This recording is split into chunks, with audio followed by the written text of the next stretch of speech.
Hello, this is Product Launch Workshop, live session number 3. And what we're going to be talking about in this product workshop, launch workshop, we're going to be working through the technical aspects of your product launch. We're going to assume that you've already figured out your product components or the content. We're going to assume that you already know what you'll be writing as your copy. And we can make some suggestions to you about format. We're going to do that tonight. But you should already know what your product is about and how you are going to write your copy. We're going to set up the product launch, the upsells, and the email marketing. Okay, so the order of operations. This is the order in which you should do things for your product launch. First, you should map out and set up your product funnel. So in other words, what's going to be your upsell, what's going to be your second upsell, if you're going to have one. And we kind of talked through the format of that. You want to do this before you create the product, and because it will affect how you create the product. It will affect what you put in your offer in terms of a bonus. So before you set out, right, before you actually do the recording or you do the PDFs or any of that, map out your product funnel. And I realize that that is counterintuitive to maybe the way that you might do it. I know that a number of people are even talking about this, but it is the way that you will create something that you know people are going to buy, because you're going to start with that, right? You're going to determine what people are going to buy, and then you're going to go back and actually create the product as opposed to the other way around. Then once you've done your marketing funnel, outline your sales copy, right? Outline your sales copy. And I have said this on past calls.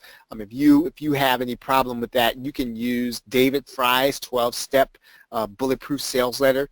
That's a classic.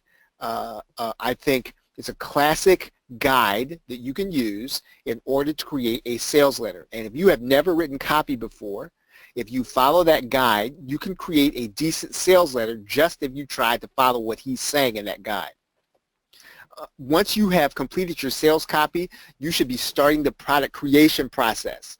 So this is when you will start creating the videos or the PDF, or you will start creating the software. But none of that comes until after the funnel and the sales copy. I cannot stress that enough to you, because you will get to the end of the process and you will wonder, now, how am I going to make this fit the market? When you want to be doing that during your product creation process. Once you start the product creation process at the very beginning, that is when you should be outsourcing or creating your graphics. If you're going to outsource, you should be contacting a designer at that point. Do not wait until you have completed your product. Do not wait until you have completed things to start sending out your graphics or to start outsourcing your graphics. Go to the Warrior Forum and look in Warriors for Hire. Start talking to someone about your graphics. Find someone who's at the right price and who can do the job the way you want it to be done. It's really vital, everyone, that you do follow this order. The number one thing that discourages people when they go through the product creation process, they get to the end and then they're just getting the work started, right? You might feel like, well, man, I created 30 videos and 15 PDFs, and now I'm ready to launch. But you're not even close to being launching. You're not even close to being done. When if you start a lot of this stuff before you get into that process, you will be motivated to complete the process to finish the launch. Does that make clear, everyone? Does that make sense to you? So if you get that, please put the number 1 in the question box if that makes sense to you. Okay, now once you have outsourced the graphics and you are in the product creation process, you should be setting up your sales pages. This should be happening at the same time. And we have gone through how you're going to set them up in Warrior Plus. We're going to get into some specifics tonight about your sales pages. You should be setting up your tracking. So if you have Google Analytics, if you have a click tracker, if you have some kind of plugin that tracks traffic to your website. Set this up now when you're setting up your sales pages and you want to test your tracking, right? You want to test your tracking until you can verify that it's working correctly. And you can do that typically by going to the site or having people visit the site so that you'll know your tracking is actually working. The tracking is important because that's how you're going to be able to tell how you're doing, right? That's how you're going to be able to tell whether or not you should adjust something. So you have to set up the tracking kind of while you're in this process. Test the sales pages. Now at this point, you should be nearing the completion of your product creation process. You should be testing the sales pages and the order button. We're going to do some of that next week. You want to set up your product delivery then. So in other words, you should kind of be knowing where you're going to host your downloads, where you're going to deliver your downloads. You want to be careful even about using Amazon S3. If you have a fairly extensive launch, you have a lot of heavy files, you are going to get a bill and it's not going to come until the next month, right? And sometimes people get surprised by the size of a bill. Now again, Amazon is as cheap as they come, but when you're talking about downloading and you're talking about bandwidth, you do pay for bandwidth. And you can very easily get a $100 bill you were not expecting at the beginning of the month because you had your launch the month before, and you had all the files to download from Amazon S3. Again, in some cases, it's going to make the most sense. I had a scenario where that made sense last month. I had too many large files on my Microsoft server, and so when people came to that server and they started downloading stuff, Microsoft throttled the people who were trying to get to it in the middle of the launch, right? So I had to then go to Amazon S3. There was no choice I had. I switched everything to Amazon S3, and lo and behold, the next month I got a $200 bill, right, or $120 bill. And again, it wasn't the end of the world, but you don't want any surprises like that, especially when you have a launch. And then, of course, probably close to the last thing you're going to do before you actually hit the button to make your launch live, you want to make sure that your post-launch email system and strategy is set up.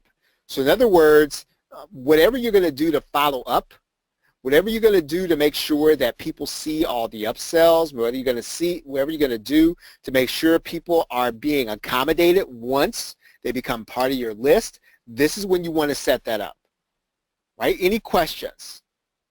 Are there any questions about the order of operations? And I like going over this every week because it's pretty important that you do things in this order. It will affect how fast, actually, that you finish your product. You believe that? Okay. So we're going to talk about tonight is setting up your sales pages. We have a lot to talk about. And now I don't really particularly care what page builder you use. I use Optimized Press. You may use InstaBuilder. It really doesn't matter with the things I'm going to be talking about. You have to know how to do these things in your page builder, right? So, I mean, I could show you how to do them in my page builder. It wouldn't help you any, but you really don't need all of that in order to do what I'm going to be telling you tonight. So let's talk about setting up your sales pages. Now, the first sales page you're going to set up is going to be your affiliate page. You might ask, now, why am I doing that? Well, you need to have a page that sells the affiliate on promoting your product. So that's really the first sales page you're going to create. I'll show you one that I have created. Again, it's not the most beautiful thing in the world. It's functional, though, right? I'll show you the one, and basically, I'll show you the elements that I think you need to have. Right, I'm going to stop this right here. Okay. Notice that I have a banner. Right. I have a banner. I have a banner at the top. Right. That's consistent with the product. I have a headline, just as I would have a headline for a sales page. This is a sales page. Right. I'm just trying to sell my affiliates. So that sales page is going to have a headline. I've got a sales video, right? And every page builder is going to have space for one. And then I've got some dates there, and then I've got where they can get their affiliate link right here. Now, I'm going to tell you this. You could stop right there, and that'll be that's enough for an affiliate page. Does that make sense? So you don't need to have anything else. That's really all you need. A headline, the banner, and then the affiliate link. Now, I have some other things in here that I explain the funnel. I explain the product to them because some people, some affiliates want to know what the product is going to be about, right? Some don't care, right? But some do want to know what the product is about. And then I put the affiliate link back here. Because I'm delivering video, I give people, the affiliates, a sample, right? I give them a sample.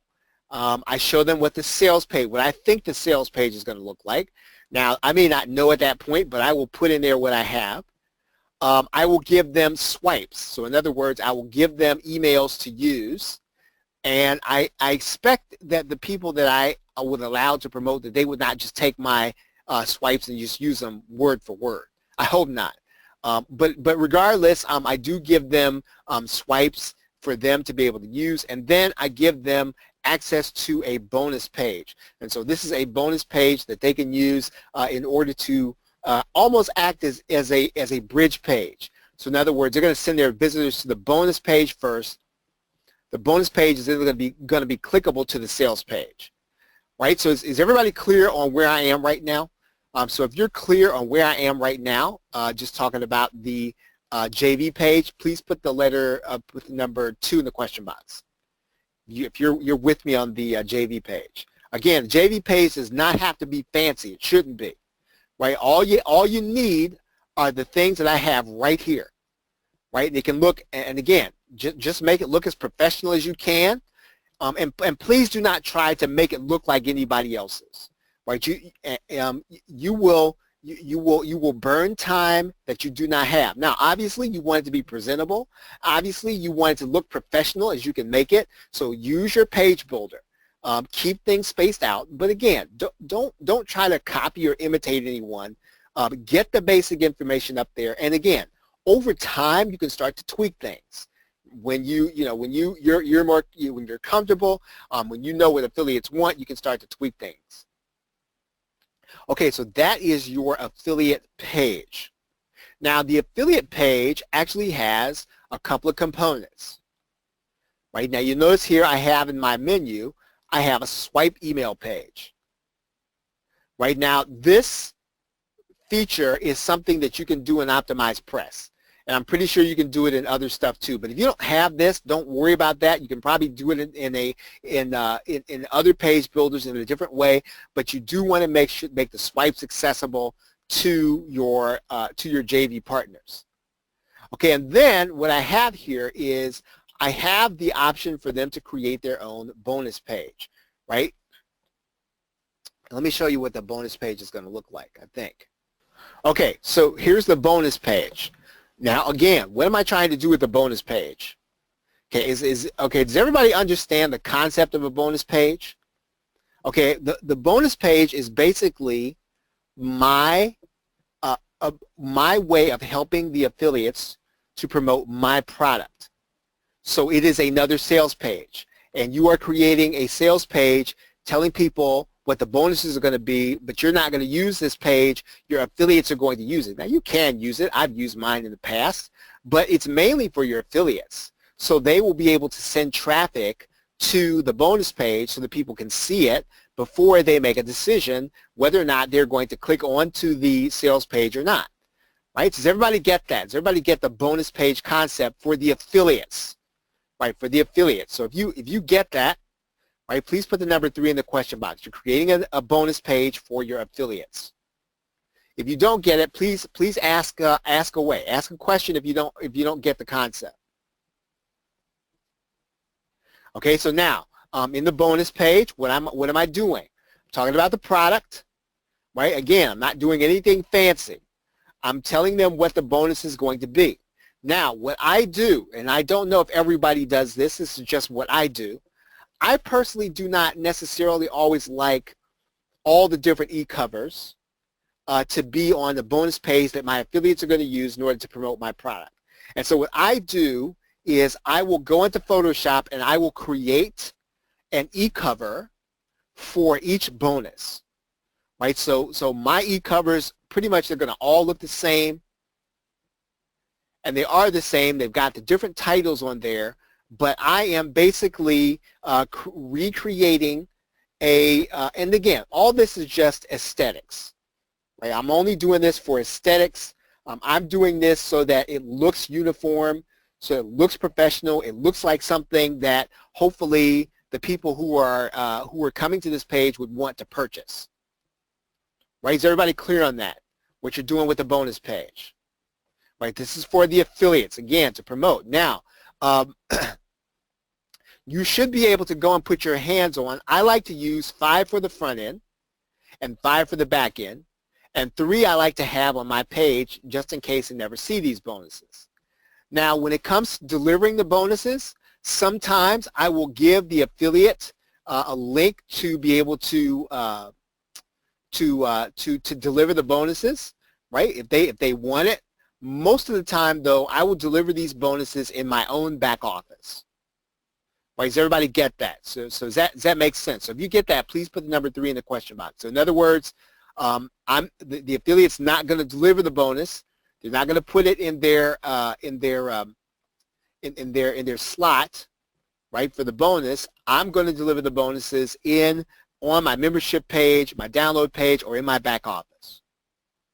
Right? Okay, so you can do your format can be however you want it, right? You do not have to make yours look like mine. You don't have to make yours look like anything. All it really needs to do is it needs to look clean. It needs to look like something that people actually want. That's all you really have to do in order to make it presentable. Okay, now, so we've talked about the swipe page and the bonus page, and we've kept the header. One of the things you're going to notice here is that this is something that I can do.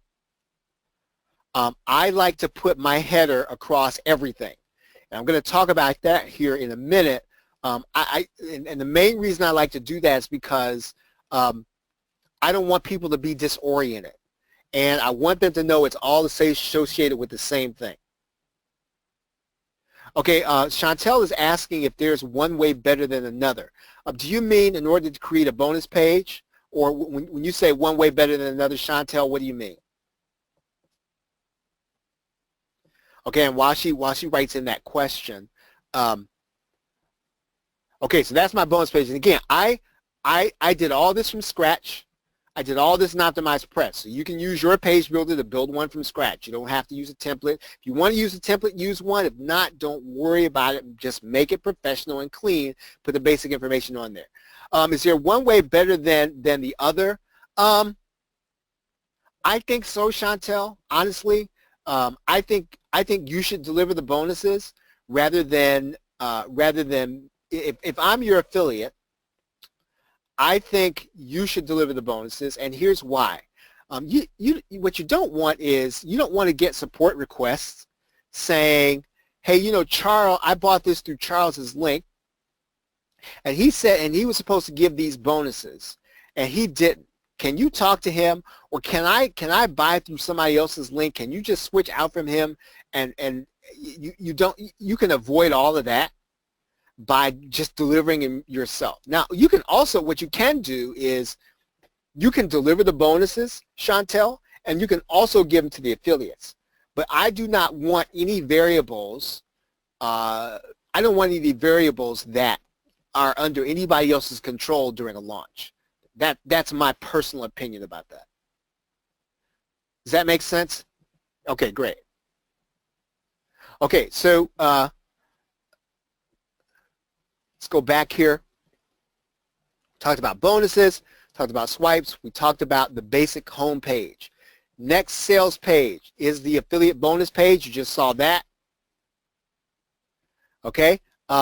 Oh, now there is one thing that I do want to kind of tell you about this, is that some affiliates do not have WordPress, and they don't want to use your bonus page. So what you're going to have to do is you're going to have your bonus page converted to HTML, right? And you can typically have that done for, I mean, I know a guy that does it for me for $15, right? He's happy to get it. So it's not a lot of money. So if you have somebody who knows HTML, they can take this template or a template you have on WordPress or lead pages, wherever the case is, and turn that bonus page into something that's on HTML, because your customer or your affiliate may or may not use WordPress. They may like to use HTML, and you want to make it easy for them to promote. Now, for all this stuff, you can use an existing template on your page builder. You don't have to build it from scratch. The kind of the first thing you're going to do is going to be to set up the headline, right? To set up the headline. Then you're going to set up the sales video, and what I'm going to suggest is that once you record the video, you can host the video on YouTube, right? Host the video on YouTube. So even if you do a PowerPoint video, you can host the video on YouTube. Now, what I would suggest is that you have a channel that you're using that does not connect to your main channel. Or if you're going to use a channel, I'm going to suggest that you use a channel separate from your main YouTube channel if you have one. So wherever you have your videos and all that stuff, if you don't want Google getting upset, or you don't want people reporting you or any of that stuff, don't mess with that channel. Do all of these things on a separate channel, right? Does that make sense, everybody? So again, do all your sales videos on one channel. Don't put them on your main channel. The video should autoplay, and now different video players are going to have different settings, but regardless, you should be auto-playing your video when somebody comes to the page. Now, I understand that sometimes that can be a hassle. Sometimes it can be, it may make a potential customer upset, but they can just click the page, right? So in other words, let me show you this again. I'll just pull up my. Okay, so let's say the video starts playing, right? All they've got to do is click the video. So no, I don't put any controls on there. And you know, I could put the play button on there, but you want that video to autoplay in order to get your people listening, right? It's really important, probably within the first few seconds, that you have something that will get them listening, even if you can't get them looking. Right, get them listening, because people are distracted and they can pull up a page, they can click on something. They're going to probably hear your voice first, right? They're probably going to hear your voice first. So make your voice the most prominent thing. All right. What you're going to do then is you're going to put some benefit bullets in there. It is standard among copywriting that you want to use an odd number of benefit bullets. So in other words, if you're going to have 12, write a 13th. And I don't know if there's something psychological about that or not, but try to have an odd number. And what you want to do is you want to make the last one bold, right? So if you didn't get that, please write that down. So again, with the benefit bullets, you want to have an odd number if possible. And the first one should be bold, and the last one should be bold, right? And again, I'm not entirely sure why that's the case, but it is common practice in sales copy, and I see no reason not to follow it, right? Any questions so far? Any questions about setting up your sales page? Any questions so far? If you have a question, please put the number 4 in the question box, or just write your question in there. Graphics. Now, hopefully, as I have said, you have already outsourced your graphics, right? You have already outsourced your graphics. At minimum, right, if you're going to have graphics outsourced, if you're on a budget, at minimum, you should have e-covers, right? You should have e-covers. Now, if you're doing Resell Rights, you must get graphics, right? Now, if you want to do them yourself, that's fine, but you have to have them. And if you're handy with if you're good with Photoshop, and you can create a good e-cover that'll match all of the other stuff, then I say go for it. There's a program out there called eCover Authority that Chad Elgizer puts together. It's a very good program. I personally don't use it because I use Photoshop, not because it's not a great program.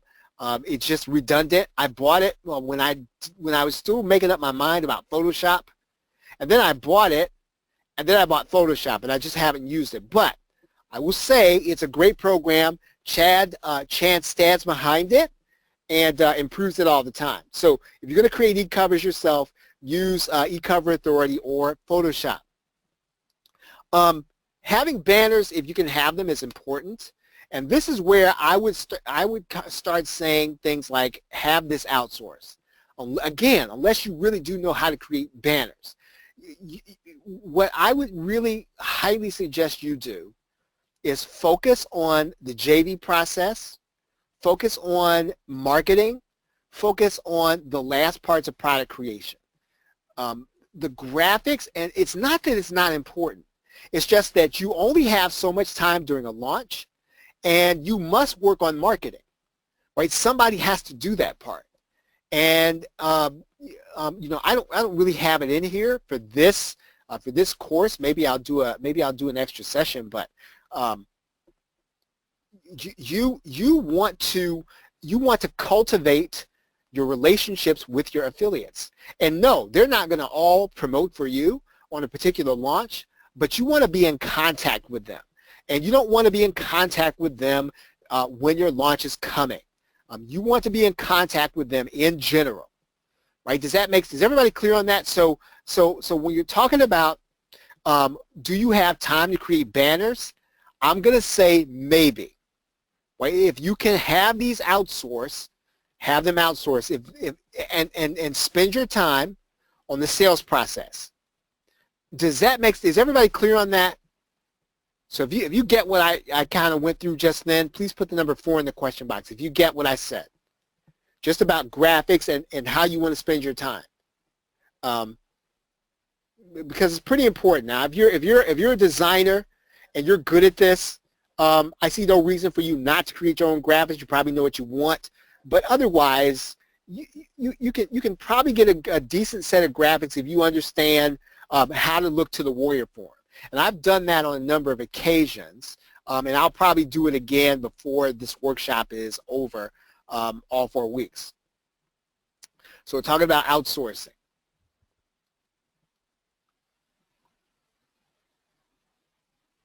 Okay, that's a great question. So Chantel asks, how do you stay in contact with your affiliates? Do you email them regularly? I would say, Chantel, that and this is actually a good question for a number of reasons. Number one, I'm not a Facebook person, right? I don't spend a lot of time posting. I mean, I'm trying to, but I just don't. But I typically talk to most affiliates through Skype and Facebook. Now, I have an application called, and it's the same one that's probably on the phone. I don't think it's anything special. It's just called messenger.com. Let me see if I can find it, if I can get it. Messenger.com.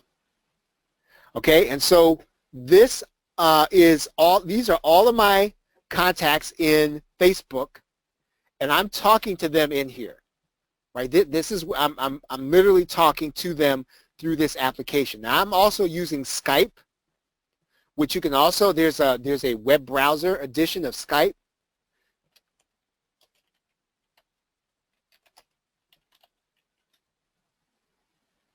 Okay, Skype for the web.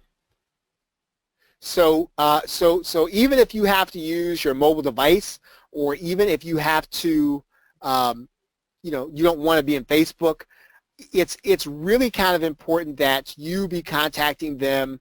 And I would personally use Facebook Messenger and Skype. And because quite honestly, and I'm thinking about myself, if you were to email me, I really don't, there are very few emails I read, and the ones that I read are the folks in this group. I really don't. I mean, Sydney really handles all support, and so I don't do a lot of email reading, and I'm probably like most people. And I've emailed affiliates a number of times. I have an email list of affiliates, and I send out an email faithfully about my launch, and I get questions from the same people who are on that list. So I would say that you would want to have some kind of real-time communication, and if that's the case, then you're talking about Messenger, which is connected to Facebook, and Skype. Right? Does that make sense, Chantel? All right, great. Okay, your buy buttons. Buy buttons. Buy buttons are, there are two ways to go with buy buttons. And one of the things that you want to be careful about with buy buttons is that when you're working with an affiliate network, they're going to give you buy buttons that you should use. And you want to use those buttons. And the reason that you want to use their buttons is because of the tracking and the affiliates. And so you want to get the buy buttons typically. If you're launching in JVZoo or Warrior Plus, get their buttons. And here's the reason why. If I'm your affiliate and I send traffic and you're making sales, and because you decided you wanted to use a fancy buy button, I don't get credit for the sale, I'm going to have a problem. Right? There's no way to sort it out. There's no way to make sense of it after that happens. So most of the people who are involved in our niche, the information marketing niche, they trust those buy buttons. You're not going to have a case where people are coming to the buttons and say, "Oh, I don't know about this." If you're selling to the information marketing niche, they all know JVZoo, they all know Warrior Plus, they all know Zaxa. So you don't have to try to hide the buy buttons or any of that stuff from your customers and from the traffic that your affiliates are sending. Right? Does that make sense? Okay, so please use the buy buttons that are given to you by and let me show you what I mean by that. Let me just show you. Okay, so I'm going to pull JVZoo open for right now. And you're going to notice something. You're going to notice that when you set up the sales funnel, there are going to be buy buttons associated with the sales funnel. Right? And you have to get these buttons. If you go and get the buttons from the regular product, your affiliates are not going to get credited. Right? You have to get this. So especially if you're going to have these affiliates send you traffic.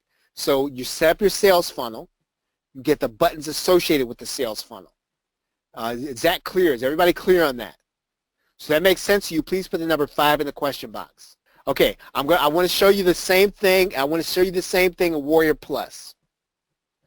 Because we're working in Warrior Plus, and I want you to know what this looks like.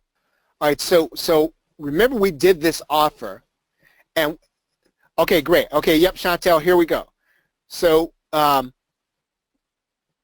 me go back and do JVZoo first. Okay, do you see this link that says buy buttons? Right, do you see this link that says buy buttons? I'm going to click that link. And then I'm going to grab the code. Right, so this code, when I put it on the page, is going to be the buy buttons. Okay, great. So now the same thing pretty much with Warrior Plus. Right, I'm going to grab the code, and that's my button. I can customize it, right? I can make it transparent. I can make it buy now, subscribe, free download, free trial, custom, right? And what I'm going to do is I'm going to grab this code. I'm going to put that on my sales page wherever I can put HTML. Right? Is everybody clear on that? Okay, great question. So when Chantel's question is, do the affiliates automatically connect to this? One part of the process that I have not gone over with you yet is that when you're setting up your offer, right, you are going to set up an affiliate sign-up page. Do you see that? You see that link, Chantel? Where I've got my cursor? Okay, right. So I'm going to set up this offer in Warrior Plus, and then I'm going to say generate this link for my affiliates. And when I give this link to my affiliates, they're going to have a link where they can apply to promote this product, right? And then I can choose whether or not I approve them or not. So once I approve them as my affiliate, they will connect then with that button when they send traffic. But they can't send traffic to that link until I approve them. They will not even be given a link. Let me see. You know what? It's easier for me to show you. Let me show you if I was somebody else's. If I'm gonna apply for somebody else's. Okay, so let's say that I want to promote this one.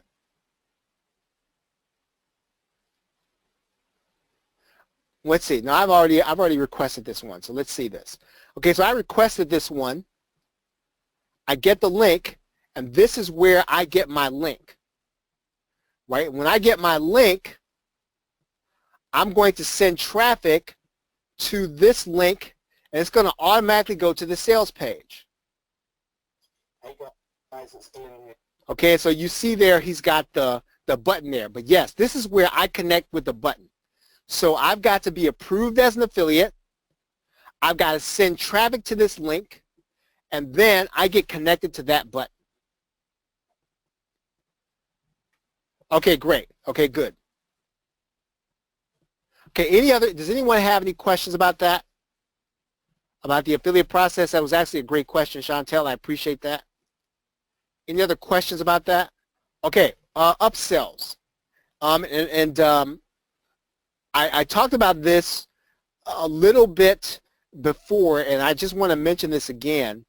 And this is my preference, right? This is my preference. If I'm going to have a front end and I'm going to have an upsell, I like to keep the same banners and the same footers, right? Same banners, same footers. Now I'll show you this because I think that if you do this, you will not disorient people, right? Okay, so there's my front end, there's my back end. Okay, so there we go.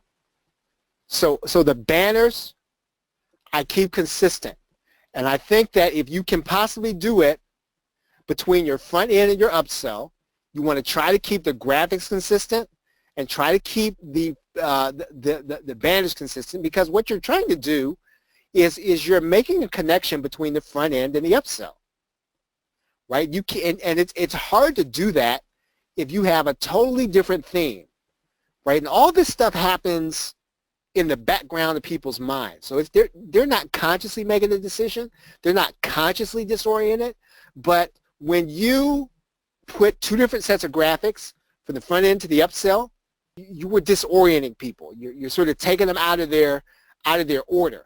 And what you're trying to do is you're trying to accelerate the process of buying. You will slow it down if you disorient them, right? So if that makes sense. If you get that, please put the number 6 in the question box. All right, very good. So adding in testimonials, I'm not going to spend a lot of time on that, but you want to have those in there when you can get them. Exit pop. The exit pop is optional.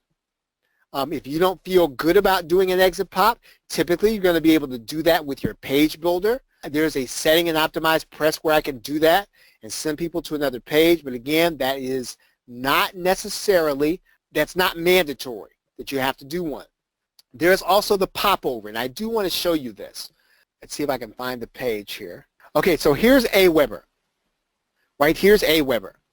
And so what you want to do is you want to use this setting in Aweber that says popover, lightbox, or pop-up. And in the same way that you place this code on a page, when you place the popover code, then this is going to give you that pop over the web page. You can actually do a light box, or you can do a pop-up, right? Most autoresponders have this. GetResponse has this, right? We can do popover or scroll form or embed it, right? Any question about that? Okay, so that's it for the sales pages this week. And when you're setting up your sales page, the content is important. The content of your sales letter is important. Everything that I just mentioned to you is I don't want to say it's equally as important, but it's very important, right? All these things are very important. You can't leave any of these things out that I just said out of trying to get ready for a launch. These are all the things that you should be doing, I'd say, almost concurrently with your product creation, right? Don't leave any of this stuff to the end, right? By the time you get done with your product, you should be done with this stuff too, right? So try to be done with this stuff as you finish your product. And I don't want to overwhelm you, but here's what's going to happen if you don't do that.